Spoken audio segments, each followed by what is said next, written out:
네, 감사합니다.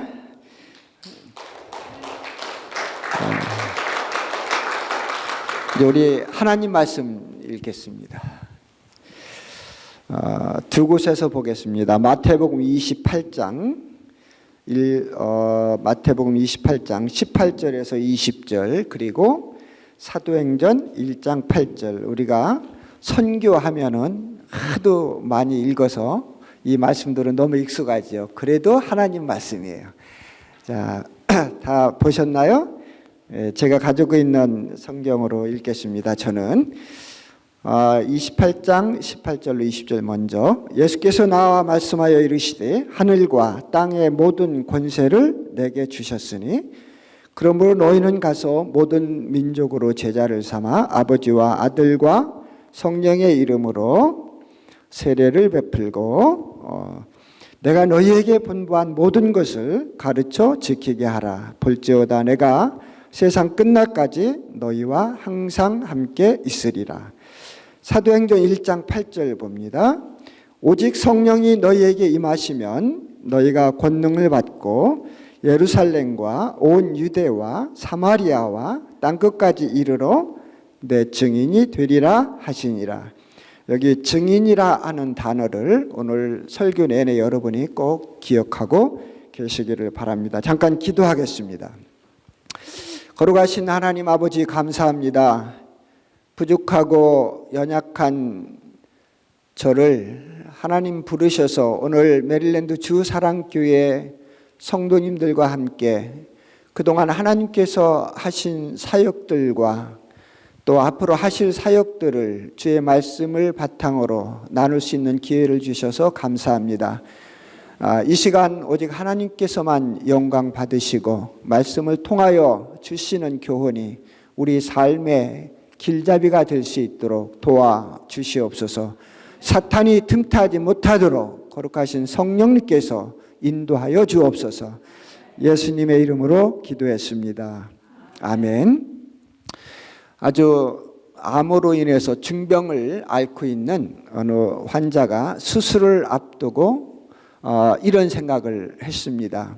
내가 그냥 수술 받으러 들어갈 것이 아니라, 아무 의사에게나 수술 받을 것이 아니라 그래도 좀 훌륭한 의사 선생님한테 수술을 받아야 되겠다. 그래서 두 의사를 선정을 했답니다. 첫 번째 의사 앞에 같이 앉아서 상담을 하는 거예요. 근데 이 첫 번째 의사 선생님은 얼마나 젠틀하고 아주 제너러스한지 하나하나 조목조목 그 환자한테 설명을 다 해주는 거예요. 이것은 이래서 그렇고 이것은 저래서 그렇고 쭉 모든 상황을 설명하면서 수술을 하면 나을 수 있습니다. 그런데 말이죠, 결정은 환자분이 하셔야 됩니다.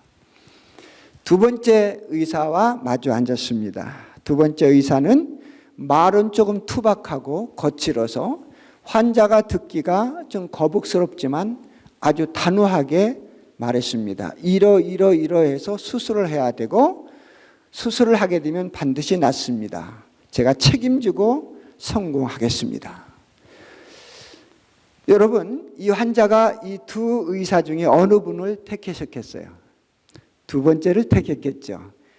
아무리 젠틀하게 신사적으로 설명을 해줬어도 확신을 주지 못한 의사를 택할 리가 없는 겁니다. 그러나 말이 좀 겉들고 듣기는 거북스러워도, 왜 그렇게 옛날에 술 많이 드셨어요? 담배 많이 피우셨어요? 왜 그렇게 이상하게 살아서 이런 병에 걸렸어요? 하지만 그런 소리가 듣기는 거북하고 싫었어도 내가 수술하면 낫을 수 있으니 하십시오 라고 하면 그 확신 있는 의사를 택하게 되어 있는 거예요. 여러분 모두가 두 번째 의사를 택할 겁니다. 그렇죠? 성경에요, 기록된 말씀 중에 예수님께서 이웃전도, 세계 선교에 대해서 말씀을 많이 하셨어요. 근데 가만히 읽어보면 젠틀하게 하신 말씀이 없으세요. 다 명령이세요. 그렇잖아요. 다 명령입니다. 요즘같이 크리스찬들도 요즘같이 아주 젠틀한 그 인권의 익숙해진 세대에 사는 사람들은요, 그렇게 투박하고 거칠게 얘기하는 거 별로 좋아하지 않습니다. 저도 마찬가지예요. 그런 사람이에요. 그런데 예수님께서 명령하신 전도, 이 선교에 대한 명령은 젠틀하게 말씀하시 않으셨어도 제가 할 수밖에 없었던 거예요. 왜냐하면 하나님께서 너무나 확신 있게 말씀을 하시기 때문에 그렇습니다. 오늘날 교회가 이런저런 사정이 다 있을 거예요. 또 크리스찬들이 이 사람 저 사람 너나 할 것 없이 다 문제가 있고 상황이 다릅니다.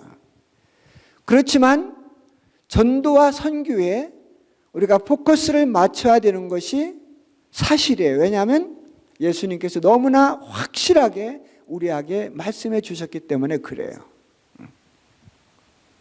교회들이 선교에 대해서 주저하고 하고 있는 이유는 아직 이런 거에 대한 확신이 부족한다든지 아니면 뭔가 염려에 잡혀 있어서 못하고 있다라고 저는 감히 말할 수 있어요. 아마 주사랑교회는 그러지 않을 거로 저는 생각을 합니다. 왜냐하면 목사님을 보니까 그럴 것 같지가 않아요. 오늘 목사님 살살 웃으면서 얘기하셔도 아주 강한 말씀을 하시더라고요. 훌륭하신 분이세요. 그래서 하나님이 오늘 저를 이 교회에 보내주신 걸로 저는 믿습니다. 여러분, 확신 있기 때문에 우리가 전도하고 선교하는 거예요. 예수 믿는 거예요. 요한복음 17장에 보면은 예수님께서 하나님 아버지 앞에 열심히 기도를 해요. 17장 기도의 핵심은 뭐냐면, 예수님의 기도의 핵심은 뭐냐면 우리가 하나 된 것처럼 저들도 하나가 되게 해달라는 기도예요. 여러분, 이 하나가 되게 해달라고 하는 기도를 오해하지 마세요. 교회가 하나가 돼서 잘 나가게 해달라, 이런 의미가 아니에요. 삼위일체 하나님이 하나가 되셔서 죄인을 구원하신 것처럼 교회들이 전도 선교의 하나가 되어서 이웃을 구원하는데 앞장되게 해달라고 하는 그 하나입니다. 그냥 하나가 돼서 우리 맨파워 키우고 우리 교회 키우고 예수님의 12제자들 그 힘을 키우라고 하나님이, 예수님이 하나가 되게 해달라고 기도한 것이 아니에요.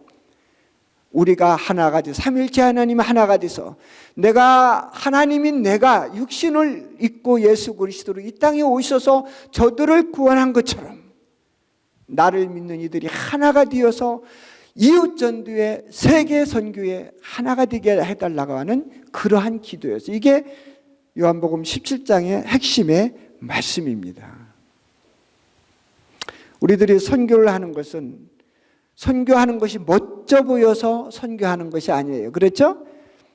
오늘 아주 제가 예를 드는데, 살아있는 예를 드는데 너무 좋은 옛거리를 하나님이 붙여주셨어요. 김여수아 선교사님 가정이에요. 김 선교사님은 제가 1995년도 아프리카로 떠나기 전에 제가 목회하던 교회의 재정 집사님이셨어요. 그리고 전 아프리카로 갔는데 우리 김 선교사님네는 캄보디아로 가셨어요. 그래서 10몇 년을 사역을 하고 오셨어요. 어떻게 사셨는지 그 기간 모르는데 제가 후방에 나와서 알게 됐어요. 하나님은 참 기적의 하나님이세요. 정말 멋진 분이세요. 근데 김성기사님, 캄보디아 선교가 멋져서 가신 건 아니잖아요. 제가 얘기 들어보니까 엄청 고생을 하셨어요. 선교가 멋지다고 하는 분들 한번 선교 가보시면 압니다. 백문이 불여일견이에요. 한번 가보시면, 보시면 아는 거예요. 선교를 하면 그리스도인으로서 뭔가 큰 짐을 좀 벗은 것 같은 기분 때문에 한다는 분들이 있어요. 정말 짐을 벗은 것 같았어요? 저 같은 경우는 하면 할수록 져야 할 짐이 더 많아지더라고요. 이게 선교예요. 고난이 더 오고요, 고통이 더 오고요, 속상함이 더 오고요, 결국은 하나님께서 헌신을 더 요구하는 것이 선교였어요. 또 선교하면 큰 일을 한다고 생각하기 때문에 우리 교회가 내가 큰 일을 해야지 해서 선교를 하는 사람들도 있어요. 교회들도 있어요. 맞습니다. 선교가 큰 일이면 틀림없습니다. 그러나 하면 할수록 더 약해짐을 느끼는 것이 선교입니다. 전도입니다. 그래서 하나님을 의지하지 아니하고는 한시도 살아갈 수 없는 것이 영적 전투 현장의 삶입니다. 자, 그럼에도 선교를 계속하는 것은 주님의 명령 속에 모든 사람을 구원하기 위하여 이 땅의 교회들을 꼭 사용하시겠다고 하시는 확고한 주님의 의지가 있기 때문에 저와 여러분이 선교를, 전도를 하는 것입니다. 그래서 저희 가정은 선교사로 또 선교사역을 했습니다. 왜냐하면 사람의 생각 속에는 내가 이래서 해야지 저래서 해야지 그렇게 해서 선교를 하는 것은요 되게 위험한 거예요. 왜냐하면 사람의 생각 속에는 항상 자신의 유익을 고려하는 특성이 있기 때문에 그래요. 아무리 내가 주님을 위해서 나간다 해도 산다 해도 내 생각대로 하면 우리가 알게 모르게 내 속에 내 유익을 고려하는 특성이 있다는 거예요. 물론 저와 여러분이 선교하고 전도하는 것 육안으로 나타내 보이기 위해서 하는 것은 아닙니다. 그러나 그렇다 할지라도 우리가 조심해야 할 것은 뭐냐면 눈에 보이지 않는 유익들, 그렇죠? 명예, 자기 만족, 칭찬 듣는 거, 이것 때문에 선교도 할 수 있기 때문에 내 생각 가지고 해서는 절대 안 된다고 하는 말씀입니다. 시편 94편 11절에 보면 여호와께서는 사람의 생각이 허무함을 아신다 그랬습니다. 자, 그러면 우리가 왜 선교를 해야 하느냐? 앞서 말씀드렸듯이 주님의 의지가 너무 확고하기 때문에 우리가 거부할 수 없어서 선교를 하는 것입니다. 어떤 분은 하필은 왜 나한테 자꾸 선교하라고 그래? 어떤 교회는 하필은 왜 우리 교회를 자꾸 선교하라고 그래? 박성기사님 오셔서 왜 주사랑교회가 선교해야 된다고 강조할까? 이렇게 토를 달기 시작하면 그때부터 사탄의 방해가 들어오는 거예요. 우리가 확신을 갖고 선교할 수 있는 것은 예수님의 확실한 약속이 있기 때문에 그렇습니다. 그래서 오늘 본문 우리가 너무 잘 아는 본문들이지만 다시 한번 택하게 된 것이에요. 보세요. 내가 너희에게 본반 모든 것을 가르쳐 지키게 하라. 하세요. 제발 그러지 않으잖아요. 그렇죠? 볼지어다 내가 세상 끝날까지 너희와 항상 함께 있으리라. 오직 성령이 너희에게 임하면 너희가 권능을 받고 예루살렘과 유대와 사마리아와 땅끝까지 이르러 내 증인이 되리라. 아까 말씀드렸죠? 증인이라는 말 오늘 설교 제목과 연결이 되어 있습니다. 꼭 기억하세요. 여러분 요한복음 14장 6절에 보면 정말 예수님의 확고한 의지의 말씀이 담겨 있어요. 우리가 잘 알잖아요. 예수께서 이르시되 내가 곧 길이요 또 진리요 생명이니 그 다음에 뭐예요? 나로 말미암지 않고는 아버지께로 올 자가 없다 그랬어요. 내가 너희에게 말한다. 너희가 한번 선교를 해봐. 그러면 내가 함께 해줄 수도 있어. 그렇게 말씀하시지 않았어요. 내가 길이고 진리도 될 수 있으니까 한번 해봐라. 그렇게 말씀하시지 않았어요. 분명하게 이렇게 말씀하세요.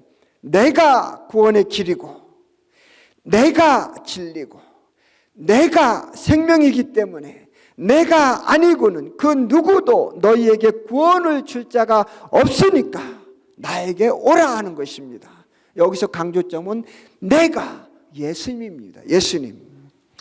여러분 AMP 약자인데 영어 성경 Amplify라고 하는 성경이 있어요. 이 성경은 어떤 그 특성이 있냐면은 내용을 좀 더 분석해 가지고 자세하게 분석해서 필요한 단어를 정리하면서 기록한 성경이에요.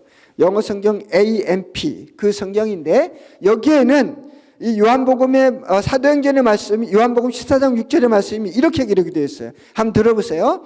Jesus said to him, I am the way. 그렇게 되어 있잖아요. 원래 그에 I am the way하고 더하고 way 속에 only가 들어가 있어요. I am the only way. 그 다음 way 뒤에 to God. 그렇게 되어 있어요. 그리고 and the truth라고 했는데 truth 앞에 real이 들어가 있는 거예요. 진짜라는 거예요. 진짜. 그 다음에 and the life, life 앞에 real이 들어가 있는 거예요. 내가 진짜인데, 내가 진짜인데, 내가 진짜인데 이렇게 강조하시고 확신을 주시는데 어떻게 그분에게 우리가 수술을 안 받을 수 있냐 이거예요. 할렐루야. 복음 전파에 대해서 기독교에서 두 가지 용어를 사용합니다. 첫째는 전도라는 말, 우리가 잘 알잖아요. 그 다음에 선교, 전도 선교. 도대체 무슨 말이야? 이 토낀 객낀 같은데. 에? 짧게 설명할게요. 전도는 뭐냐면 나라가 같고 사람이 같고 문화가 같은 곳에서 복음 전가하는 것이 전도예요. 그러니까 여러분 이웃 사람들에게 복음 전하는 거 전도라고 하는 거예요. 근데 선교하면 되게 해외 선교 그러잖아요. 그러면 선교는 뭐냐면 나라가 다르고 사람들이 다르고 문화가 다르요. 아프리카에 김치 없어요. 우리가 만들어 먹어야 돼요. 아프리카에 짜장 없어요. 우리가 만들어 먹어야 돼요. 색깔이 달라요. 옷 입는 모습도 달라요. 모든 것이 달라요. 환경도 달라요. 그런 곳에서 복음 전하는 것이 선교예요. 그러므로 전도와 선교는 그리스도의 복음을 전한다는 같은 의미를 가지고 있지만 전략상 구분한 용어예요. 여러분 혼동하지 마세요. 그러니까 여러분이 이웃 전도하는 거 선교예요. 여러분이 해외 선교하는 거 전도예요. 다 똑같은 의미예요. 저와 집사람은 해외 선교사예요. 우리 김여수와 선교사님 네 분도 해외 선교사예요. 왜냐하면 문화와 언어와 색깔과 풍습이 다른 곳에서 전도를 했기 때문에 그래요. 이제부터 짧게 하나님께서 저희 가정을 통해서 하신 일이 무언가를 잠깐 좀 말씀을 드릴게요. 이미 여러분이 동영상을 보셔서 아실 거예요. 그리고 그런 속에서 하나님 오늘 우리에게 주시는 아주 중요한 포인트, 그 교훈이 뭔가를 살펴보도록 하려고 합니다. 저희 가정은 1995년 5월 목회하던 이 북버지니아를 이제 떠나서 아프리카로 갔습니다. 가게 된 이유는 많이 있어요. 이런 거는 생각해 보세요, 여러분. 26년 넘게 사역이 있는데 일이 많은데 어떻게 한 시간 가지고 제가 할 수 있겠어요? 여러분 기회를 주시면 훗날 좀 밤새워서 이렇게 수련이라든지 이런 걸 통해서 나누면 며칠이고 같이 나눌 수 있는데 어쨌든 엑기스만 좀 골랐어요. 오늘 아침에. 엑기스 아시죠? 뭔지? 짜고 짜서 또 짜고 짜서 걸르고 걸른 그것만 조금 가지고 나왔어요. 그러다 보니까 우리가 어떻게 그곳에 가게 됐는가 보다도 가서 하나님이 부족한 저희들을 통해서 무슨 일을 하셨나를 잠깐 설명하고 또 그거보다 더 중요한 것을 말씀을 드리려고 합니다. 어쨌든 1995년에 떠나서 아프리카에 도착을 해서 약 2년 가까이 1년 반 정도 언어 공부를 했어요. 탄자니아는 스와힐리어라고 하는 그러한 언어를 씁니다. 여러분 잠보 이런 얘기 많이 들어보셨죠? 잠보 헬로 하쿠나 마타타 그거 라이언킹 영화에서 보셨어요? 사자 나오는 거 하쿠나 마타타 문제가 없다. 거기 아무것도 문제가 없다 이런 뜻이에요. 하쿠나 마타타가.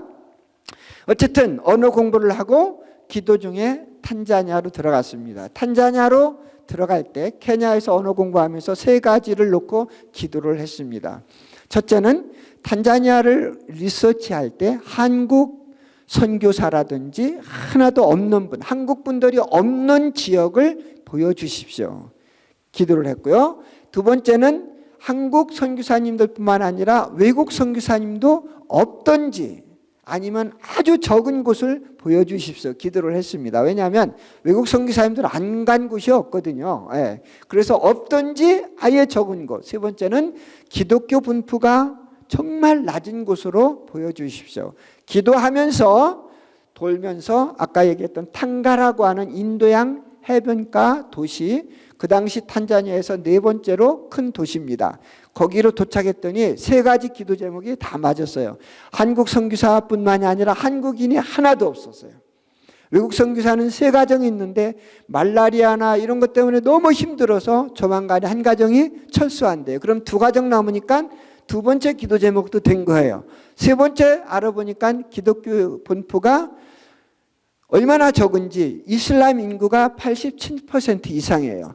거기서 20분, 30분만 시골에 들어가면 99%가 다 해교도예요. 그런 지역에. 그래서 기도 제목이 됐기 때문에 그곳을 택해서 들어갔습니다. 그리고 여러 통로를 통해서 리서치를 한 다음에 신학교를 시작을 하게 됐습니다.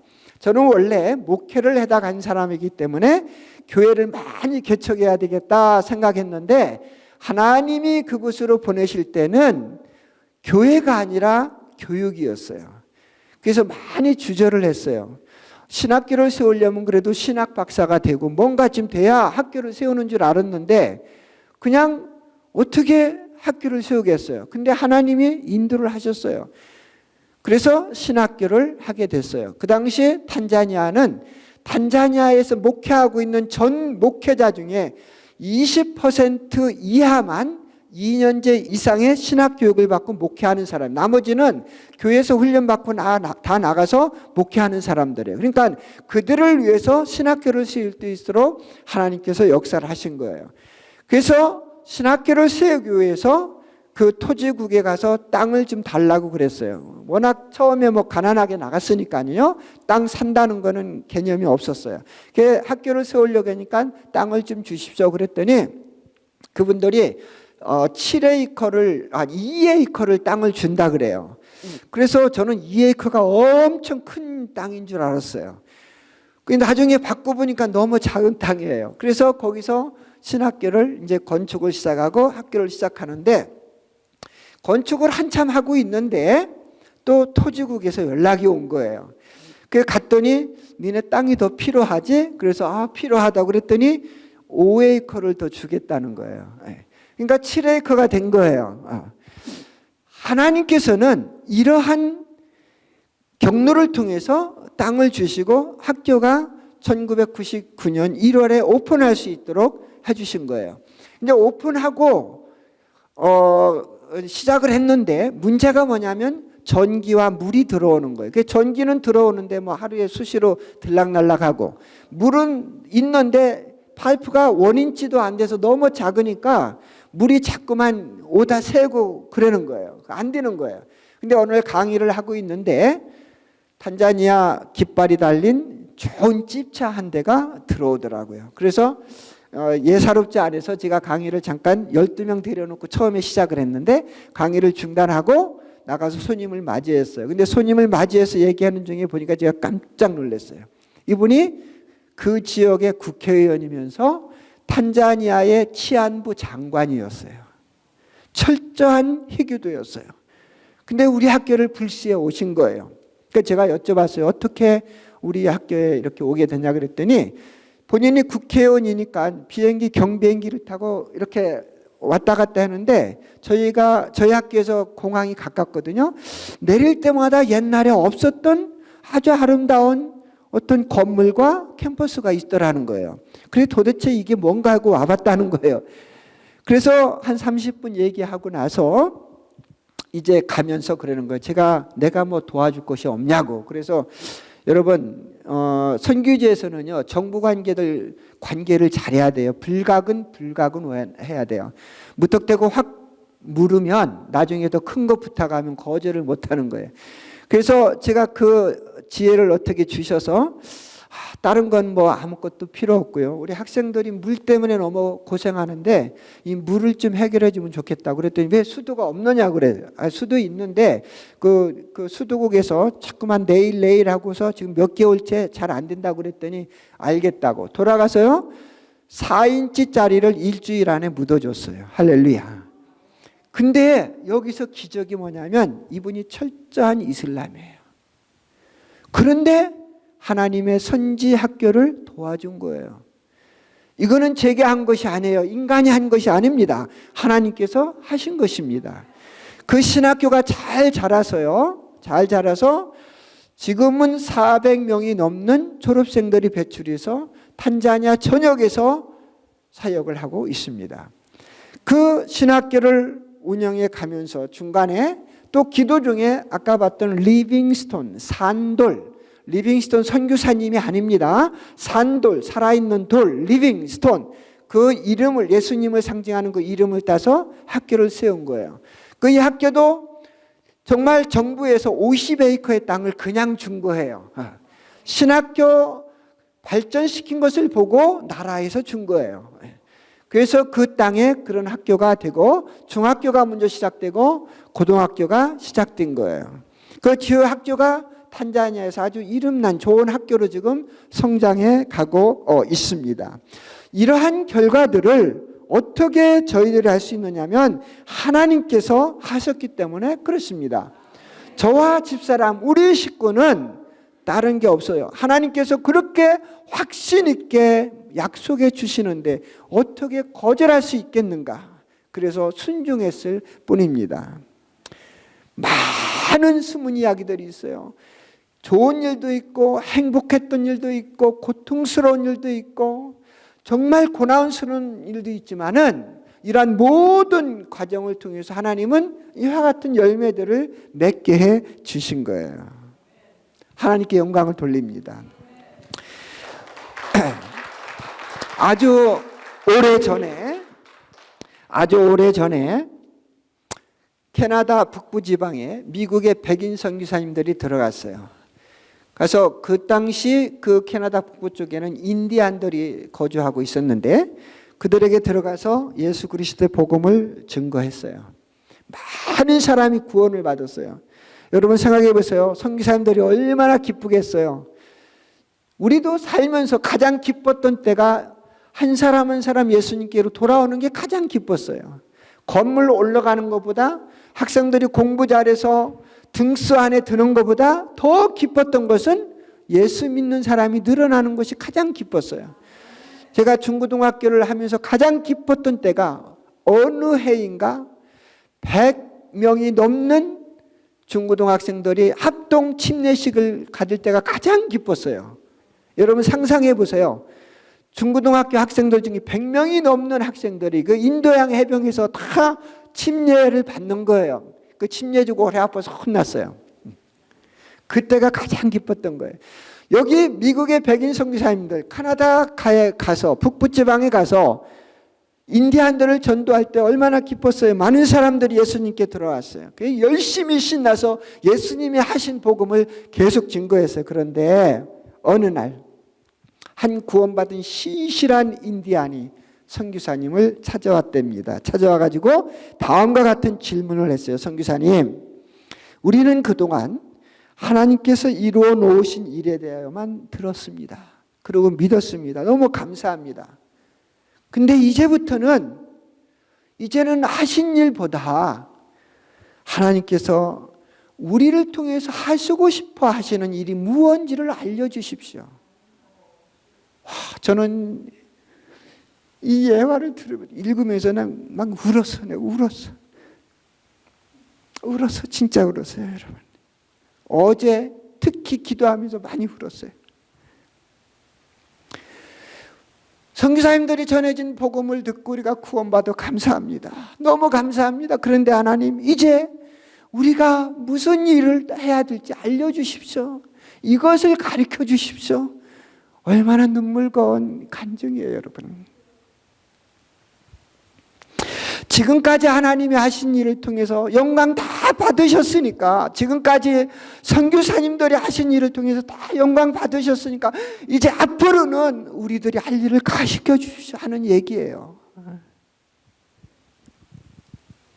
그래서 이제부터 내가 어떻게 살아야 됩니까? 하는 질문이에요. 그 복음을 위해서 어떻게 살아야 되겠습니까? 하는 고백이에요. 여러분 모두가 구원 받으셨죠? 자, 그럼 앞으로 어떻게 사실 겁니까? 이 퀘스천을 가지고 살아가야 돼요. 이 질문을 주님 앞에 하셔야 됩니다. 하나님, 나를 구원해 주시고 우리 교회를 시작해 주셔서 너무 감사합니다. 이제는 우리가 어떻게 살아야 되겠습니까? 이런 고백, 이런 질문이 있어야 되는 거예요.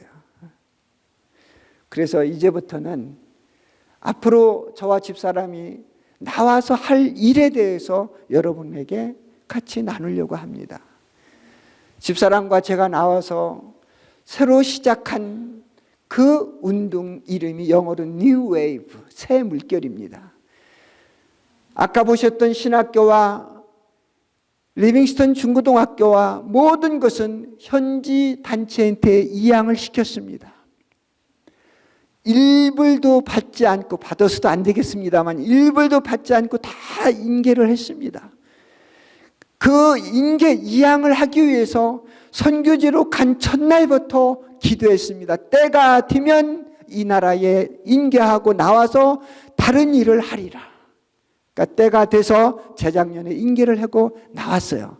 물론 계속해서 선교지와 연계해서 우리가 왔다 갔다 하면서 선교를 합니다. 그렇지만 지난 일은 그들이 또 해나가고, 앞으로 우리가 새로운 것, 그 캐나다 인디안이 한 얘기처럼 무엇을 해야 되겠습니까? 기도할 때 하나님이 우리에게 주신 응답이 New Wave, 새 물결이에요. 그래서 뭐냐면 이것입니다. 이게 중요한 거예요. 신학교를 세웠죠. 중고등학교를 세웠죠. 많은 교회가 개척됐죠. 그것은 하나님이 앞으로 부족한 저희들과 우리 선교회와 또 선교지에 남아있는 사람 통해서 앞으로 해야 할 일들을 하기 위한 준비였다는 거예요. 신학교를 통해서 430명 넘는 졸업생들이 배출이 됐어요. 우리 다음 달 또 가야 돼요. 신학교 졸업식 때. 근데 여러분, 탄자니아가 커요. 우리 대한민국 한반도의 거의 4배 정도 되는 나라예요. 근데 8개 나라가 국경을 하고 있는데, 그 많은 주의 종들이, 탕가 신학교 배출된 주의 종들이, 많은 종들이 그 8개 나라 국경에서 사역하는 사람들이 참 많아요. 이미 국경을 넘나들면서 사역도 해요. 근데 그들 중에서 선교사를 뽑는 거예요. 아프리카는 대부분이 선교사를 거의 200년이 넘게 선교사를 받기만 했어요. 선교사를 파송한 나라가 거의 없어요. 하나도 없진 않겠지만 거의 없어요. 탄자니아는 더 그래요. 근데 하나님께서 저와 집사람에게, 우리 선교에게 주신 비전이 뭐냐면, 새 물결이 뭐냐면, 그 탕가 졸업생들 중에서 선교사를 양성해서 이웃 나라에 파송하는 거예요. 탕가 신학교가 주축이 돼서 탄자니아의 선교의 물결을 다시 일으키는 거예요. 이웃 나라에. 이 운동을 지금 시작하고 있는 거예요. 그 일에 리빙스턴 중고등학교가 통참이 되는 거예요. 그 일에 다른 지역에서 목회하는 현지 졸업생들 목회자가 통참하는 거예요. 그 일에 우리와 우리 선교회와 모든 후방의 사람들이 동참하는 거예요. 이것이 New Wave, 새 물결입니다. 많은 선교사님들이 이제 이양하고 나온다든지 은퇴하고 나오면 무엇을 할까? 여러분, 목사인 선교사가요, 후방이 나와서 교회 방문하는 거 쉽지 않아요. 눈치 보여요. 그래서 참 마음에 고민을 하는 분들이 많아요. 근데 저희 같은 경우는 너무 감사하게 하나님께서 계속 사용을 해주세요. 왜 그럴까요? 이 새 물결을 활성화시키기 위해서 그래요.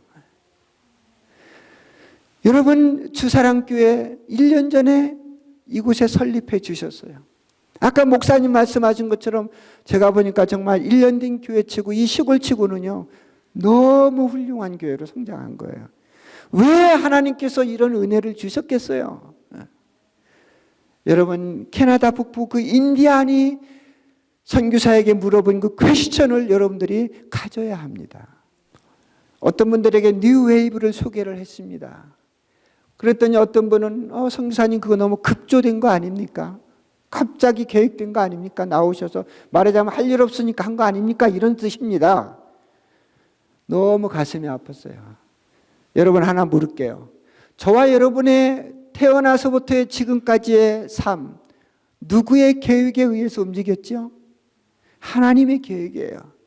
근데 지금까지 여러분이 사시면서 한 번이라도 1년 후에 내 계획을 여러분들이 알은 적 있습니까? 없지요. 지나고 나 보니까 안 거예요. 이게 하나님의 뜻이구나. 이게 하나님의 계획이구나. 할렐루야. 저희들 또 탄자니아에서 나올 때는 이 뉴 웨이브, 새 물결의 계획을 깨닫지 못했어요.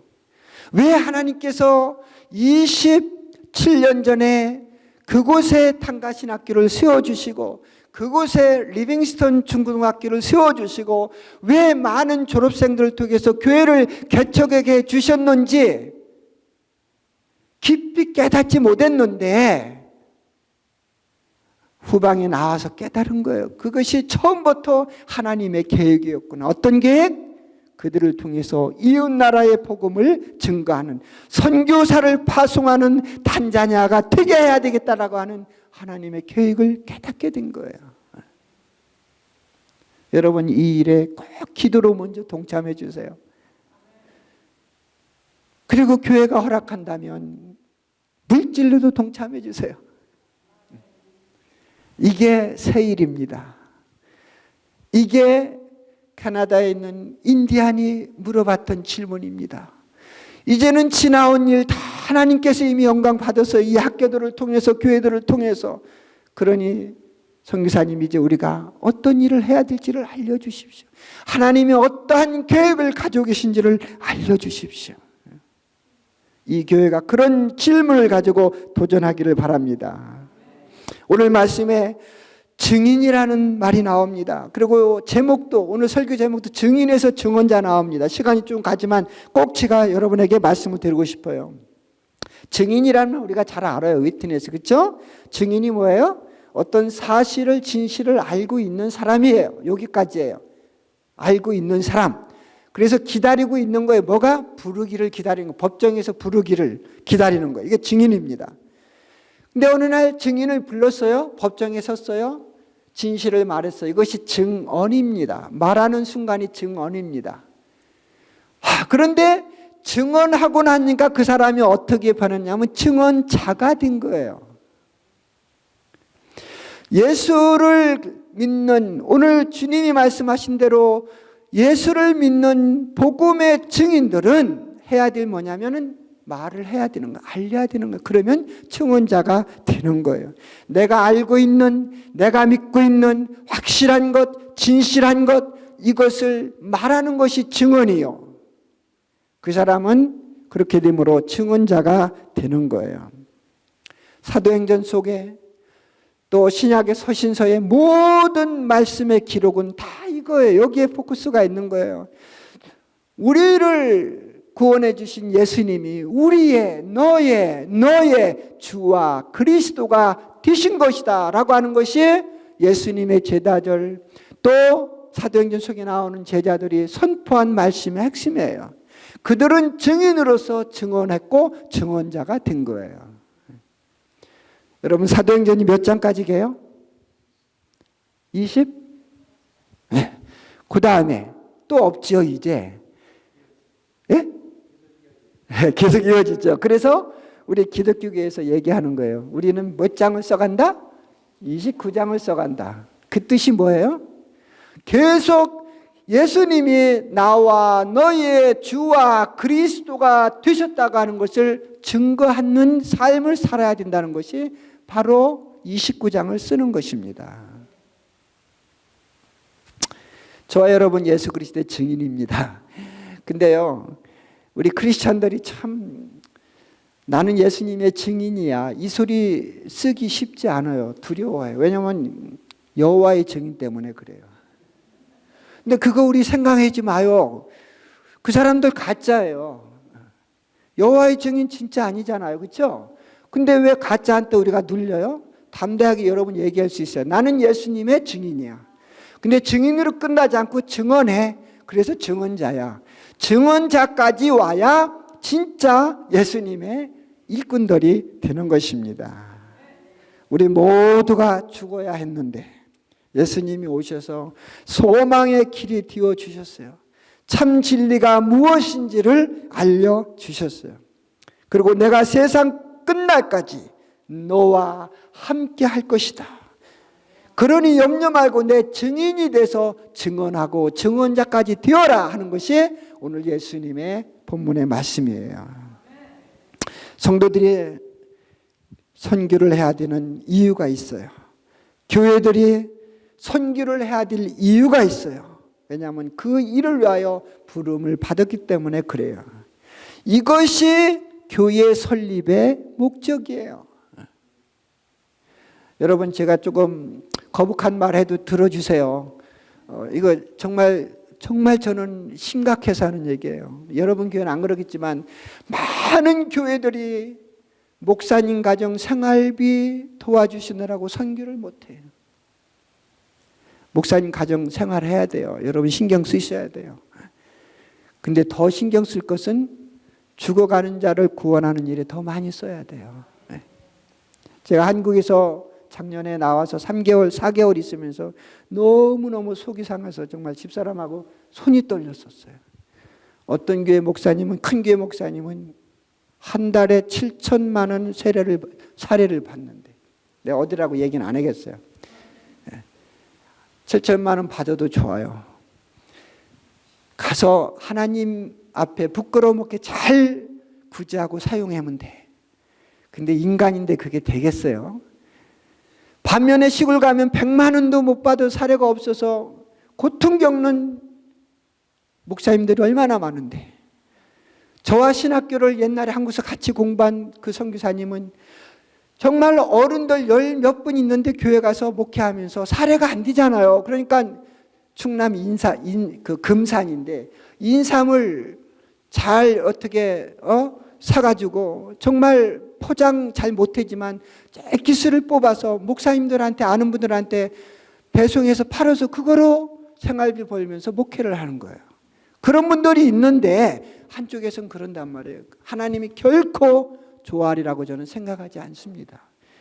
큰 교회라고 다 그러지는 않겠지만은 우리가 개스해 볼 필요가 있습니다. 저는 믿습니다. 하나님께서 이 주사랑교회를 통해서 하나님의 영광을 더 높게 하실 것입니다. 결론을 맺겠습니다. 우리는 오늘날 증인은 많은데 증언자가 부족한 시대에 살고 있습니다. 마태복음 24장 14절에 이 천국 복음이 모든 민족에게 증언되기 위하여 온 세상에 전파되리니 그제야 끝이 오리라. 그제야 주님이 세컨 커밍 하신다는 거예요. 아까 목사님 찬양 인도하시면서 그랬잖아요. 주님 오시는 거. 어떤 코드가 잘 맞는지 모르겠어요. 이 말씀에 비춰보면 아직까지도 예수님이 재림하지 않으신 이유는요, 뭔가 하냐면 증인은 많은데 증언자가 없는 거예요. 여러분, 예수님이 내일이라도 당장 오시길 원하시는 분 손 들어보세요. 솔직해셔야 돼요. 몇 분 없네. 다 그럴 줄로 믿습니다. 증인은 많은데 증언자가 부족한 시대를 살아요. 교회마다 증인들은 수천 명, 수만 명 되는데 증언자는 얼마 안 돼. 이 가슴 아픈 거예요. 여러분 교회 모두가 몇 분인지는 모르겠습니다만 모두가 증언자가 되길 주의 이름으로 축원합니다. 주님이 하루라도 앞당겨서 오시기를 바라야 되겠어요. 증인들에게 사명, 책임을 주셨어요. 그것이 뭐냐면 증언자로 살아가는 거예요. 그러한 사명과 책임을 감당하는 여러분 되시기 바랍니다. 근데 여러분, 마지막으로 우리가 증인으로서 입을 열지 않고 있으면 이것도 죄래요. 이거 죄래요. 구약의 말씀 볼게요. 레위기 5장 1절에 이렇게 말해요. 만일 어떤 사람이 법정에 소환되었으나 자기가 보고 들은 것을 말하지 않으면 그는 그 결과에 책임을 져야 한다. 분명히 저 사람이 잘못 안 했는데 내가 아는데 내가 말을 않고 있어서 저 사람이 범죄인이 되어서 사형을 받게 되면 그 책임을 내가 진다는 거예요. 주위에 얼마나 많은 사람들이 죽어갑니까? 우리가 그들에게 복음을 증거해야 될 증인이고 그 사실을 알고 말해야 됨에도 불구하고 하지 않아서 그 사람들이 지옥으로 간다면 주님 앞에 섰을 때 책임을 묻겠다는 거예요. 여러분, 구약의 말씀? 그래서 신약 아니니까 뭐 이렇게 생각하지 마세요. 구약 없는 신약 없어요. 신약 없는 구약 없어요. 오늘 예배 후에 십계명의 한 부분을 좀 특강을 할 텐데, 모든 기독교의 기초는 십계명에서 있는 거예요. 그래서 이 구약의 말씀 등한시 여기면 안 돼요. 우리가 증인으로서 증언자로 살지 못하면 주님 앞에 심판을, 추궁을 들을 날이 온다는 얘기예요. 사랑하는 주사랑교회 모든 성도 여러분, 여러분과 저는 예수님의 증인으로 부름을 받았어요. 증거해야 될 진리를 알고 있어요. 이제 우리의 할 일은 증언하는 것입니다. 증언자가 되는 것입니다. 행동하는 것입니다. 뭘 통해서? 기도를 통해서. 무엇을 통해서? 신실한 우리의 삶을 통해서 이웃에게 증언자로 살아가야 합니다. 할렐루야. 기도하겠습니다. 하나님 아버지, 감사합니다. 너무 죄송스럽고 주님 앞에 우리가 무슨 말을 할 수가 있겠습니까? 그저 감사뿐입니다.